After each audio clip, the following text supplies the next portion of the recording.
Romantic उपन्यासकारों के राजा के रूप में विख्यात समीर अपने कथानक को इतनी कुशलता के साथ प्रकट करते हैं कि पाठक इसका आनंद ऐसे लेता है जैसे वो कोई फिल्म देख रहा हो। प्यार के आंसू, दर्द, अलगाव की पीड़ा, नायक की जिद और फिर अपने प्यार को पाने के लिए पागल, उन्माद, लगभग सचित्र वर्णन में इतना डूबा रहता है कि पाठक उनके साथ तत्काल सहानुभूति विकसित करता है। समीर के पाठक जानते हैं कि वह उन्हें कितनी गहराई से प्यार में डुबो देता है, लगभग उन्हें एक ही बार में उपन्यास खत्म करने के लिए मजबूर कर देता है। प्यार के ताना बाना बुना हुआ उनका नया उपन्यास कच्चे धागे अब आपके हाथ में है। सुनो अंजला, मैं तुमसे प्यार करता हूँ, तुम्हारे बगैर जिंदा नहीं रह सकता, तुम्हें मेरा प्यार स्वीकार करना ही पड़ेगा, जवाब दो। चटाक, एक जोरदार थप्पड़ की आवाज़ गूंजी। मिल गया जवाब, अंजला ने गुस्से से कहा, या पैर की इज्जत हाथ में लेकर दूं? नहीं नहीं, विवेक जल्दी से ना के संकेत में हाथ हिलाता पीछे हटते हुए बोला, बस इतना ही काफ़ी है। अचानक कुंज के बाहर से कई लड़के लड़कियों के ठहाके सुनाई दिए। विवेक घबरा गया। भागकर उसने छलांग लगाई और ऊंची बार फलांग कर कंपाउंड के दूसरे भाग में चला गया। वह बार बार गाल सहलाता हुआ इधर उधर देखता जा रहा था और अनजाने में ही एक लड़की से टकरा गया। उई माँ, एक सुरीली सी चीख गूंजी। लड़की गिरने लगी तो विवेक ने जल्दी से कमर में हाथ डालकर संभाल लिया। बिल्कुल रोमांटिक सा सीन हो गया। लड़की विवेक को देखकर चौंकी और विवेक की गर्दन में बाहें डालकर उसकी आंखों में देखते हुए कहा, हाय हैंडसम, चलें क्या? हट, विवेक ने बुरा सा मुंह बनाया। फिर वह तेज तेज आगे बढ़ता हुआ कुछ सोचकर ठिठक गया। जल्दी से लौटकर लड़की के पास आकर बोला, I am sorry. Oh my god, लड़की खुश होकर बोली, डियर फ्रेंड, मेरी गाड़ी उधर पार्किंग में खड़ी है। सॉरी, आई वॉज इन हरी, मैं तो टकराने की माफ़ी मांग रहा था। मिस्टर, एक बार टकरा कर तो देखो, जीवन भर टकराने के ही मौके ढूंढते रहोगे, बेहुदी कहीं की। और विवेक बुरा सा मुंह बनाकर आगे बढ़ गया। लड़की बड़े प्यार से उसे देखती रही। अचानक ही एक दूसरी लड़की ने उसके कंधे पर हाथ रखकर कहा, कुछ बात बनी देवयानी? अभी तो कुछ नहीं बनी, ना जाने कमबख्त को कब अकल आएगी। ये तो अंजला को लाइन पर लाकर ही अकलमंद बनेगा, अभी तो चाटा खाकर ही आया है। साला कावड़ मुंह के पास आई कैडबरी पर होठ नहीं रखता, ताड़ के पेड़ पर लटके फल के लिए ललचा रहा है। अभी किधर गया होगा? महेश की तलाश में। वही उसका प्रेम गुरु है। साला प्रेम शास्त्र भी सीखना चाहता है, और वो भी सन्यासी से।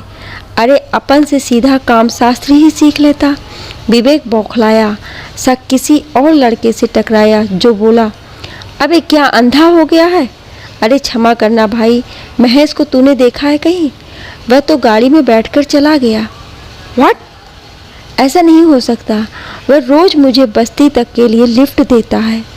वह तो खुद तुझे ढूंढ रहा था, कह रहा था कि आज उसे मेडिकल चेकअप की रिपोर्ट लेने के लिए जाना है। ओह गॉड, आज तो मुझे भी खास तौर पर उसके साथ जाना था।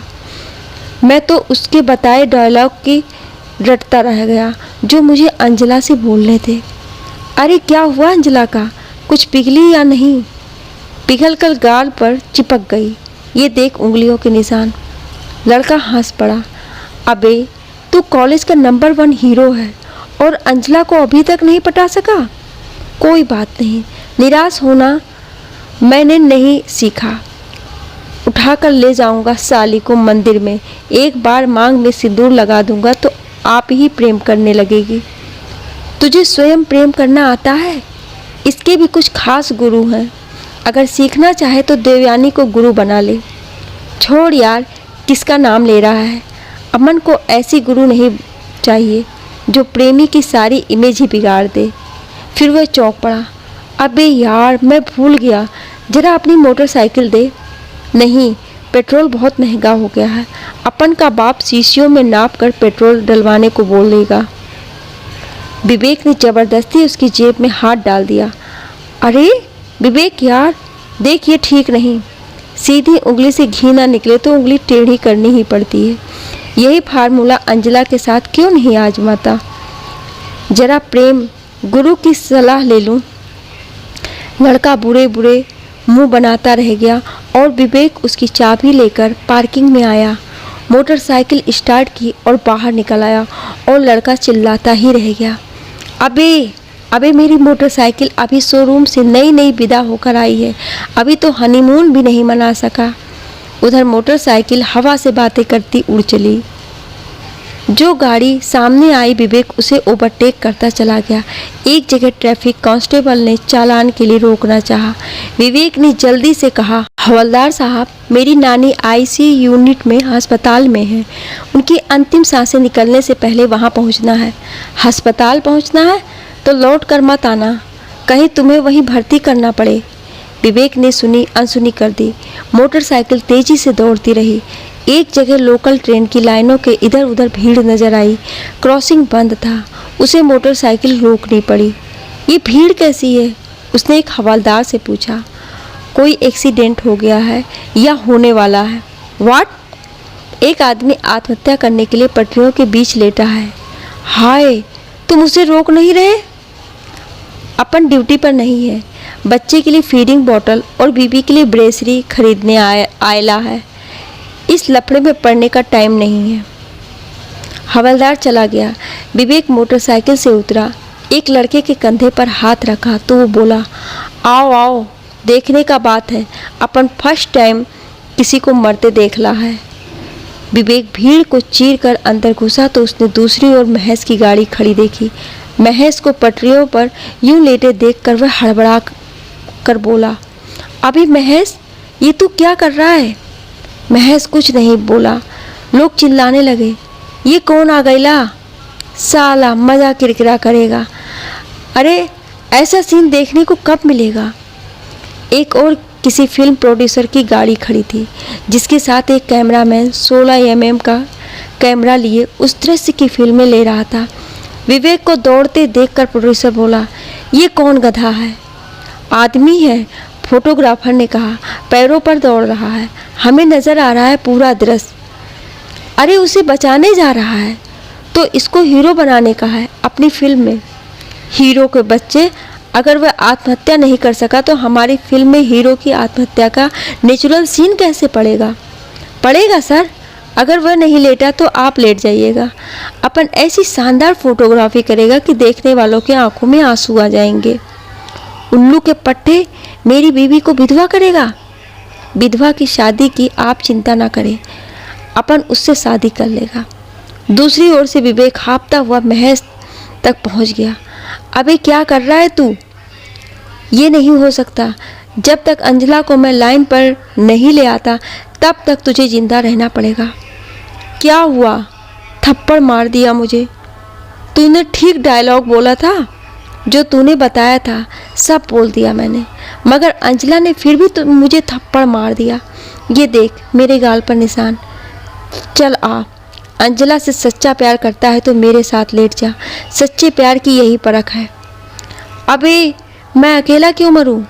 उसे भी मेरे साथ मरना चाहिए। वो क्यों मरेगी? वो तो तुझसे प्यार नहीं करती। अरे तू कैसा प्रेम गुरु है? वास्तव में मेरी अपनी शिक्षा अधूरी है, मैंने स्वयं किसी से प्यार नहीं किया।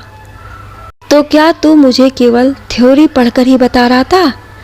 तभी अचानक लोकल ट्रेन धड़धड़ाती आवाज के साथ आई और विवेक चीख मारकर महेश से लिपट गया। महेश ने भी चीख मारी।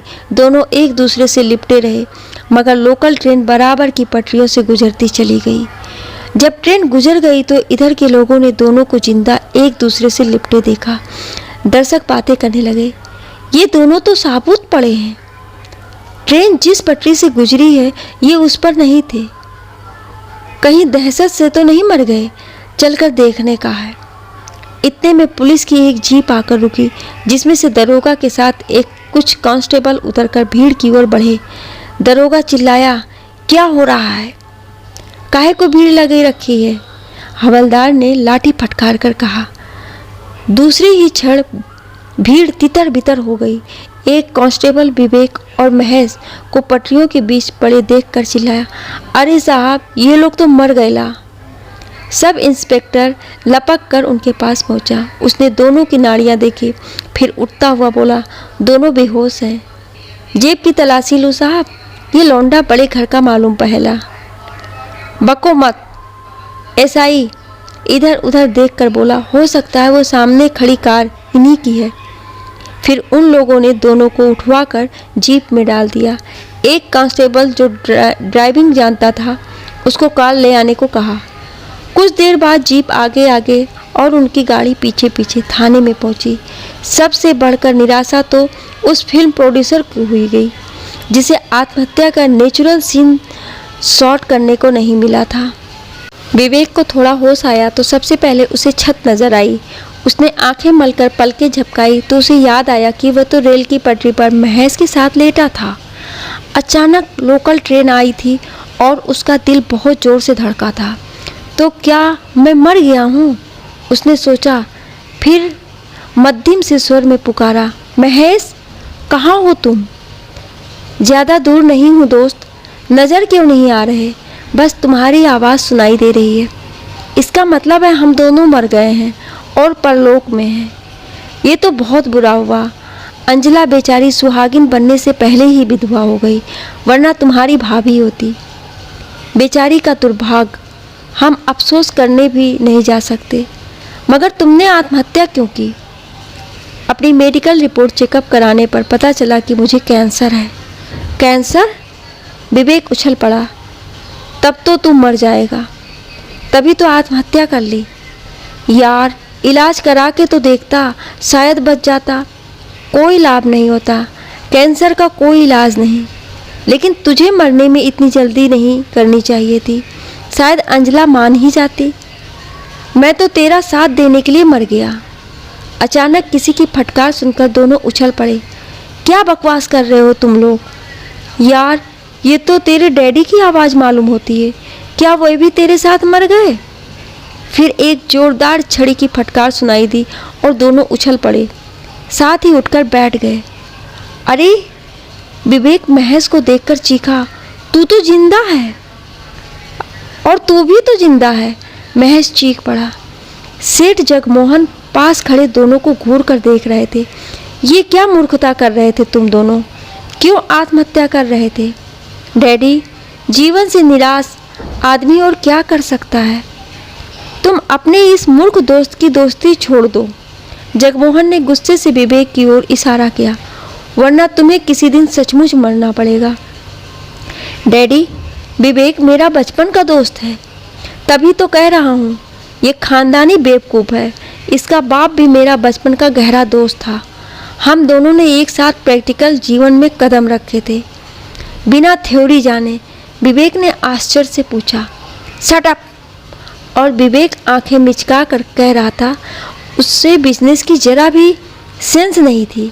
अगर उसके पास दिमाग होता तो हमारी ही तरह बड़ा आदमी बन गया होता। अंकल, मेरी माँ कहती है आदमी अपने नसीबों से छोटा बड़ा बनता है। बकवास है, वो कर्मों से छोटा बड़ा बनता है। अंकल, फिर एक मूर्ख के साथ आप जैसे अक्लमंद की दोस्ती कैसे निभ गई? मतलब ये है कि ऐसे ही मेरी और विवेक की दोस्ती बनी रहने दीजिए, इससे हमें मानसिक संतोष मिलता है। बिल्कुल नहीं, ये भी कोई तुक है? सिर्फ मेडिकल रिपोर्ट देखने से ही कोई आत्महत्या करने की ठान ले, और तुम उससे भी महामूर्ख हो। उसके कहने पर ही तुम उसके साथ रेल की पटरी पर लेट गए। अरे आदमी तो आखिरी सांसों तक जिंदा रहने के लिए मौत से जूझता है। चलो उठो, गाड़ी में बैठो। अंकल, मैंने इसे मरने के लिए नहीं कहा था, मरने से रोकने की कोशिश की थी। ये मेरा प्रेम गुरु है, इससे मैं प्रेम शास्त्र सीखता हूँ, मगर अभी तक लड़की नहीं फंसी है। और तेरे साथ? जगमोहन ने छड़ी चलाई तो विवेक कूदकर भाग पड़ा। जगमोहन ने बड़बड़ाते हुए महेश की ओर देखा और बोले, चलो उठो, फिर कभी आत्महत्या की कल्पना भी मत करना। हम जल्दी ही तुम्हें इलाज के लिए अमेरिका भिजवाने वाले हैं। महेश अनमने मन से उठकर अपने पिता के साथ बाहर आकर एयर कंडीशन गाड़ी में आ बैठा। गाड़ी जगमोहन स्वयं ड्राइव कर रहे थे। दोनों में से किसी को इस बात का ज्ञान नहीं था कि पिछली सीट के पीछे विवेक लेटा हुआ है। सेठ जगमोहन कह रहे थे, जिस तरह रतन हमारा दोस्त था वैसे ही तुम्हारी मम्मी और विवेक की माँ आपस में गहरी सहेलियाँ थी, और एक बहुत बड़ा संयोग कि दोनों ने एक ही अस्पताल में एक ही समय तुम्हें और विवेक को जन्म दिया था। अच्छा, बड़ा अजीब संयोग है। हाँ बेटे, ये बात हमने तुम्हें कभी नहीं बताई, क्योंकि जब तुम दोनों की कुंडलियाँ पंडित जी से बनवाई गई थी तो उन्होंने विवेक की कुंडली देखकर कहा था कि ये लड़का राजकुमार बनकर जिंदगी गुजारेगा। सच डैडी? यही तो हम तुम्हें बता रहे हैं। बताओ, तुम राजकुमार बनकर जीना चाहते हो या विवेक की भांति कंगाल? लेकिन डैडी, अभी विवेक की उम्र ही क्या है? बेटे, पूत कपूत पालने में ही नजर आ जाते हैं। जो नौजवान अच्छा, स्वस्थ और सुंदर होते हुए भी अनचाही लड़की से संबंध जोड़ सकता है, भला राजकुमार क्या बन सकता है? आजकल की लड़कियां भी राजकुमार को पसंद करती हैं। मगर डैडी, विवेक तो उसे बहुत प्यार करता है। क्या वह भी विवेक से प्यार करती है? अभी तक तो नहीं, कभी नहीं करेगी। आजकल की लड़कियां भले ही झोपड़पट्टी में जन्म लें, लेकिन सपने महलों के ही देखती हैं। उन्हें बंगला चाहिए, कार चाहिए। डैडी, विवेक का दिल टूट जाएगा। क्या बकवास है? दिल भी क्या कोई शीशे का या मिट्टी का बना है? दिल तो मांस का वह लोथड़ा है जो खून को साफ करके जीवन को सक्रिय रखता है। ये शरीर के लिए एक कुदरती डायलिसिस मशीन है। महज कुछ नहीं बोला।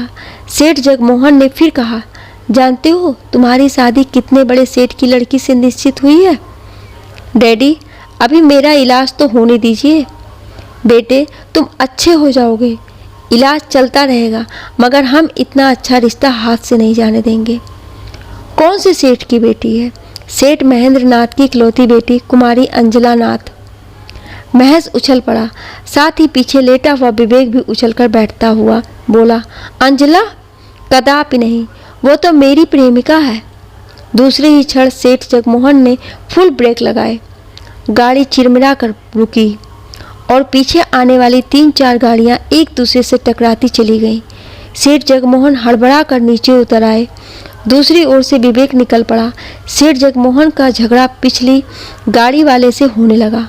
उसके ऊपर तीसरी गाड़ी वाला अकड़ने लगा और इसी प्रकार तीसरी गाड़ी वाले से चौथा।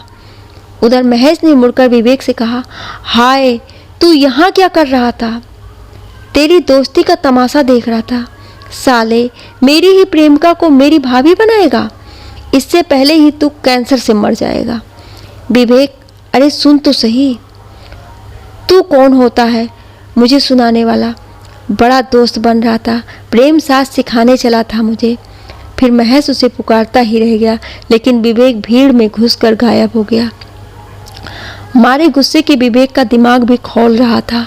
वह सड़क पर पैदल ही तेज तेज चल रहा था।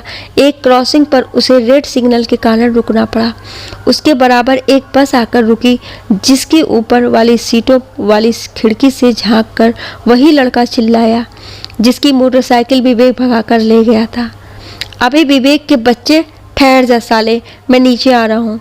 फिर वह खिड़की से ही नीचे कूदने की कोशिश करने लगा तो विवेक गुस्से से हाथ हिलाकर बोला, अबे हाथी की दुम, उधर से सीढ़ियाँ उतर कर आ, देख लूँगा तुझे साले। मेरी 40,000 की गाड़ी लेकर भाग गया। अचानक विवेक को याद आया कि वो मोटरसाइकिल तो वहीं खड़ी रह गई थी जहाँ वह महेश के साथ रेल की पटरियों पर मरते मरते बचा था। चाबी भी उसी में लगी थी। क्या खबर कोई उठा कर ले गया हो।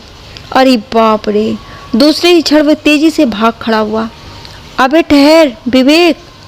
विवेक ने छलांग लगाई, किसी की गाड़ी के बोनट पर चढ़ा, किसी की छत पर, और भीड़ से निकलकर सड़क पर भागने लगा। मोटरसाइकिल वाला बहुत पीछे रह गया था। इतने में एक मोटरसाइकिल विवेक के बराबर दौड़ने लगी।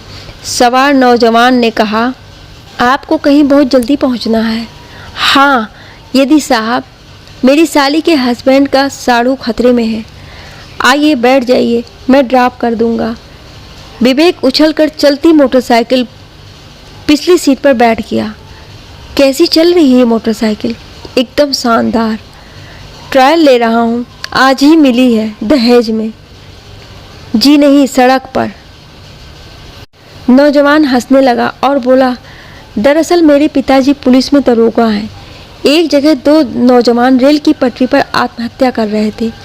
उन्हीं में से किसी की ये गाड़ी थी। दोनों पटरी पर बेहोश थे। पापा ने मोटरसाइकिल देखकर एक कांस्टेबल को भिजवाकर मोटरसाइकिल उठा ली। विवेक उछल पड़ा। क्या हुआ?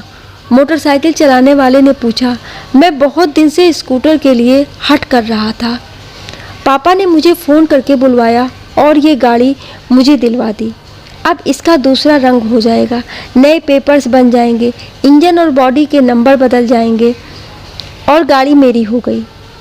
इतनी अच्छी गाड़ी तुम्हें मुफ्त में मिल जाएगी? मुझे विश्वास नहीं आता। अरे हम पुलिस वालों को सब कुछ मुफ्त में मिलता है। मुझे इसके इंजन में कुछ गड़बड़ लगती है। आप क्या मैकेनिक हैं? मेरे पापा मैकेनिक हैं। ज़रा रोकिए तो सही, छोटा मोटा नुक्स तो मैं भी ठीक कर लेता हूँ। नौजवान ने मोटरसाइकिल रोक ली। विवेक ने उतर कर कहा, लाइए मैं स्टार्ट करके देखूँ। नौजवान ने मोटरसाइकिल विवेक को दे दी। विवेक ने इंजन स्टार्ट किया और बोला, ज़रा चला कर देखूँ। ज़रूर देखिए। विवेक ने गियर डाला और मोटरसाइकिल फर्राटे भरती चली गई। नौजवान मुस्कुराता रहा और फिर जब गाड़ी लौटी ही नहीं तो वह चिल्लाता हुआ दौड़ा, अरे अरे मेरी मोटरसाइकिल। काफ़ी देर तक वह दौड़ता रहा, फिर हाँफ कर लड़खड़ाने लगा तो विवेक से उसके साथ चलते हुए बोला, भाई साहब आपको कहीं जल्दी पहुंचना है? हाँ भाई साहब, एक चोर मेरी मोटरसाइकिल लेकर भाग गया है, मुझे लिफ्ट दे दीजिए। तो आइए मेरी मोटरसाइकिल पर, वह चिल्लाकर दौड़ा। लेकिन विवेक मोटरसाइकिल दौड़ाता हुआ बहुत आगे निकल गया था। फिर टर्न लेकर बीच वाले फुटपाथ से दूसरी तरफ बहुत जोर से वापस हुआ। नौजवान को उसने आगे ही दौड़ते देखा। कुछ देर बाद उसे वही लड़का नजर आया जिसकी मोटरसाइकिल थी। वह लड़का अभी तक दौड़ रहा था। विवेक अगले कट पर मोटरसाइकिल को टर्न देकर लाया और उस लड़के के बराबर दौड़ाते हुए बोला, अबे घोंचू क्यों रेस लगा रहा है? वो मेरी मोटरसाइकिल, चल मेरे साथ बैठकर पीछा कर। लड़का बैठ गया तो विवेक ने उससे कहा, अब तू चला, मैं थक गया हूँ। लड़का मोटरसाइकिल दौड़ाता चला गया। विवेक ने हाथ झाड़े और मुड़कर एक ईरानी रेस्टोरेंट में चाय पीने लगा। अभी वह गिलास पूरा ख़त्म भी नहीं कर पाया था कि एक लड़के ने कहा, साहब उधर आपको एक मेम साहब बुलाएला। वह अपना नाम अंजला बताई ली है। विवेक को फंदा पड़ते पड़ते बचा। जल्दी से गिलास लड़के को थमाकर आस्तीन से होठों को पोंछता हुआ वो बाहर आया तो सामने खड़ी गाड़ी के पास उस देवयानी नजर आई। वह विवेक को देखकर मुस्कुराई। विवेक इधर उधर देखने लगा।